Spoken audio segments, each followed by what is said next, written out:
అసలు ఉగాది అంటే కేవలం ఒక పండుగ మాత్రమే కాదు. అది మన సంస్కృతిలో ఒక కొత్త ఆశ, ఒక కొత్త గమ్యం. కాలచక్రం తిరుగుతూ మళ్ళీ మనల్ని ఒక కొత్త సంవత్సరపు ముంగిట నిలబెట్టింది. ఈ వీడియోలో మనం 2026 మార్చ్ 19 ఉగాది విశిష్టత, పూజ విధానం, ఈరోజు ఉగాది పండుగ ఏ టైంలో చేసుకోవాలి, ఏ టైంలో శుభముహూర్తాలు ఉన్నాయి, ఏ టైంలో స్నానాది కార్యక్రమాలను పూర్తి చేసుకోవాలి, ఇలాంటి విషయాల గురించి తెలుసుకుందాం. అసలు ఉగాది అంటేనే యుగము ప్లస్ ఆది, అంటే ఒక కొత్త యుగానికి ప్రారంభం అన్నమాట. బ్రహ్మదేవుడు సృష్టిని ప్రారంభించిన ఈ పవిత్ర దినాన మనం చేసే ప్రతి పని మన భవిష్యత్తును నిర్ణయిస్తుంది. ప్రకృతి అంతా చిగురించి కోయిల పాటలతో కొత్త ఉత్సాహాన్ని నింపుకుంటున్న ఈ సమయంలో మన ఇంట్లో కూడా ఆ దైవ కటాక్షం ఉండాలని కోరుకుందాం. మీకు ఈ విషయాలు నచ్చుతున్నట్లయితే ఇప్పుడే వీడియోని లైక్ చేయండి. తద్వారా ఈ విలువైన సమాచారం మరికొంతమందికి చేరువవుతుంది. మన తెలుగువారి తొలి పండుగ గురించి ఎంత చెప్పుకున్నా తక్కువే. కానీ ఈసారి మార్చి 19న వచ్చే ముహూర్తాల వెనుక ఉన్న పరమార్థం తెలుసుకుంటే మీరు నిజంగా ఆశ్చర్యపోతారు. ముందుగా సమయాల విషయానికి వస్తే ఈ పండుగ మార్చి 19వ తేదీ గురువారం ఉదయం 6:53 ప్రారంభమై మరుసటి రోజు అంటే మార్చి 20వ తేదీ శుక్రవారం తెల్లవారుజామున 4:52 వరకు ఉంటుంది. అంటే ఈ రోజంతా పవిత్రమైన గడియలే అన్నమాట. ఈరోజు ఉదయాన్నే నిద్రలేవగానే మనం చేసే అభ్యంగన స్నానం మన శరీరంలోని నెగిటివ్ ఎనర్జీని తీసేసి కొత్త ఉత్తేజాన్ని ఇస్తుంది. దీనికోసం తెల్లవారుజామున 3:45 నుండి 6:15 మధ్య సమయం ఎంతో శ్రేష్టమైనది. ఆ చల్లని వేకువజామున స్నానం ముగించి దైవ ప్రార్థన చేసుకుంటే వచ్చే ఆ తృప్తి మాటల్లో చెప్పలేం. ఈ చిన్న మార్పు మీ రోజంతా ఎంత ఉత్సాహంగా ఉంచుతుందో మీరే గమనిస్తారు. ఉగాది అంటే మనకు వెంటనే గుర్తొచ్చేది షడ్రుచుల సమ్మేళనం. ప్రతి ఏటా మనం ఉగాది పచ్చడి తింటాం, కానీ దాని వెనుక ఉన్న మర్మం ఎంతమందికి తెలుసు?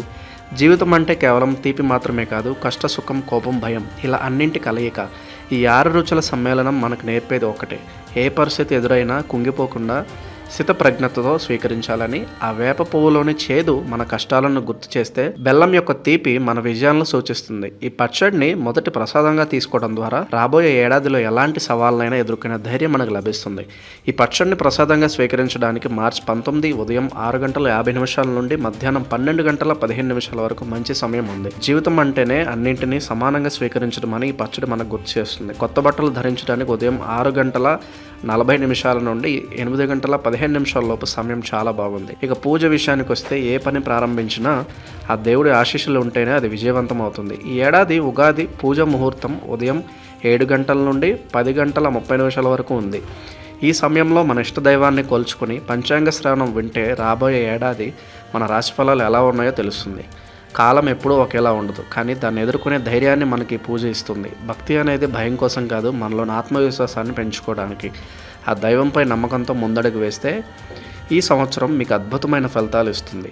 మనం ఏదైనా కొత్త వ్యాపారం కానీ కొత్త పని కానీ ప్రారంభించాలనుకుంటే అభిజిత్ ముహూర్తం కన్నా మంచిది ఇంకోటి లేదు. మార్చి 19 మధ్యాహ్నం 12:05 నుండి 12:55 వరకు ఉన్న ఈ సమయం సాక్షాత్తు శ్రీ మహావిష్ణువుకు ప్రీతికరమైనది. ఈ తక్కువ సమయంలో మీరు చేసే ఏ ప్రయత్నమైనా విజయ తీరాలకు చేరుతుంది. ముఖ్యంగా ఏవైనా శుభకార్యాలు నిర్ణయాలు తీసుకోవడానికి లేదా కొత్త బాధ్యతలు చేపట్టడానికి గడియలు అమృత గడియలతో సమానం. మీరు చేస్తున్న పనిలో విజయం సాధించాలని నేను ఆకాంక్షిస్తున్నాను.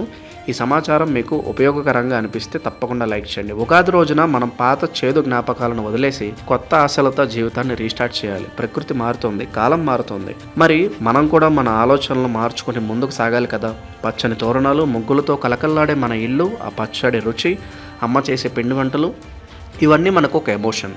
ఈ రోజున మీరు కుటుంబంతో గడిపే ప్రతి క్షణం ఒక జ్ఞాపకంలో మిగిలిపోవాలి. అందుకే ముహూర్తాలను దృష్టిలో పెట్టుకుని మీ పనులను ప్లాన్ చేసుకోండి. ఏది ఏమైనా మన సంప్రదాయాలను గౌరవించడం మన బాధ్యత. పురాణాల ప్రకారం బ్రహ్మదేవుడు సృష్టిని ప్రారంభించిన రోజు ఇదే. అందుకే ఈ రోజున చేసే ప్రతి పనికి ఒక ప్రత్యేకమైన శక్తి ఉంటుంది. ముఖ్యంగా ఆర్థిక ఇబ్బందులతో సతమతమవుతున్న వారు, ఇంట్లో సుఖశాంతులు లేనివారు ఉగాది రోజున లక్ష్మీదేవిని ప్రత్యేకంగా పూజించాలి. లక్ష్మీదేవికి ఇష్టమైన తామర పువ్వులు లేదా గులాబీలతో అష్టోత్తరం చదువుతూ పూజ చేస్తే ఆ తల్లి కరుణా కటాక్షాలు ఎల్లప్పుడూ మనపై ఉంటాయి. అంతేకాదు, మీ ఇంట్లోని గడపను పసుపు కుంకుమలతో అలంకరించి ధూపదీప నైవేద్యాలు సమర్పించడం మర్చిపోవద్దు. ఎందుకంటే మహాలక్ష్మి గడప దాటి లోపలికి రావాలంటే ఇల్లు శుభ్రంగా పవిత్రంగా ఉండాలి. ధర్మశాస్త్రాల ప్రకారం ఉగాది నాడు చేసే దాన ధర్మాలు అక్షయ ఫలితాలను ఇస్తాయి. పేదవారికి అన్నదానం చేయడం లేదా వస్త్రదానం చేయడం వల్ల మన పితృదేవతల ఆశీస్సులు కూడా లభిస్తాయి. ముఖ్యంగా ఎండలు మండిపోయే ఈ కాలంలో చలివేంద్రాలు ఏర్పాటు చేయడం లేదా పక్షులకు నీరు పట్టడం వంటివి చేస్తే ఆ పుణ్యం మీ వంశాన్ని రక్షిస్తుంది. సృష్టికి మూలమైన ప్రకృతిని గౌరవించడం అంటే దైవాన్ని గౌరవించడమే. అందుకే ఈ ఉగాదిని కేవలం భోజనానికో వినోదానికో పరిమితం చేయకుండా ఒక ఆత్మీయ అనుబంధంగా మార్చుకుందాం. మన ఆచారాల వెనుక ఉన్న విజ్ఞానాన్ని అర్థం చేసుకుంటే ప్రతిరోజు ఒక పండుగే. ఇల్లు శుభ్రంగా ఉంచుకోవడం, పెద్దల మాట గౌరవించడం, తోటివారికి సహాయం చేయడం ఇవే లక్ష్మీదేవికి ఇష్టమైన పనులు. ఈ ఉగాది నుంచి మనలో ఉన్న ప్రతికూల ఆలోచనలను వదిలేసి ఒక కొత్త మనిషిగా ప్రయాణాన్ని ప్రారంభిద్దాం. ఆ తల్లి మీ అందరికీ ఆయురారోగ్యాలు అష్టైశ్వర్యాలు ప్రసాదించాలని మనసారా కోరుకుంటున్నాను. ఈ విశిష్టతలు వింటుంటే మళ్ళీ మళ్ళీ వినాలనిపించేలా ఉన్నాయని మీరు అనుకుంటే అది మన సంస్కృతిలోని గొప్పతనం. మీ జీవితంలోని ఈ కొత్త సంవత్సరం సుఖ సంతోషాలను ఆయురారోగ్యాలను ప్రసాదించాలని కోరుకుంటున్నాను. ఉగాది పూజ ముహూర్త సమయాల గురించి మళ్ళీ ఒకసారి వివరంగా తెలియజేస్తాను, వీలైతే రాసి పెట్టుకోండి. ఉగాది పండుగ మార్చి 19, 2026. తిథి చైత్ర శుద్ధ పాడ్యమి. ఈ తిథి సమయం మార్చి 19న ఉదయం 6:53 మొదలై మార్చి 20 శుక్రవారం తెల్లవారుజామున 4:52 ముగుస్తుంది. ఉగాది పండుగ ముఖ్యమైన శుభముహూర్త వివరాలు. అభ్యంగ స్నానం ఉదయం 3:45 నుండి 6:15 వరకు. కొత్త బట్టలకి 6:40 నుండి 8:15 వరకు. పూజా ముహూర్తం ఉదయం 7 గంటల నుండి 10:30 వరకు. ఉగాది పచ్చడి 6:50 నుండి మధ్యాహ్నం 12:15 వరకు. అభిజిత్ ముహూర్తం మధ్యాహ్నం 12:05 నుండి 12:55 వరకు. ముఖ్య గమనిక: అభిజిత్ ముహూర్తంలో కొత్త పనులు మొదలుపెట్టండి. ఈ వీడియోని మీ స్నేహితులకు, కుటుంబ సభ్యులకు షేర్ చేయండి. వారికి భక్తి సమాచారాన్ని చేరవేసిన పుణ్యం మీకు లభిస్తుంది. చివరిగా ఒక మాట: ఈ ఉగాది మీ జీవితాల్లో సరికొత్త వెలుగులు నింపాలని, ప్రతి ఒక్కరి ఇంట్లో సిరి సంపదలు తాండవించాలని కోరుకుంటూ మీ అందరికీ మరోసారి ఉగాది శుభాకాంక్షలు. ఈ వీడియోని లైక్ చేయకపోవడం మర్చిపోకండి. మీ అభిప్రాయాలను కామెంట్ రూపంలో తెలియజేయండి. మళ్ళీ వినాలనిపించేలాంటి మరిన్ని విషయాలతో మీ ముందుకు వస్తాను. సెలవు.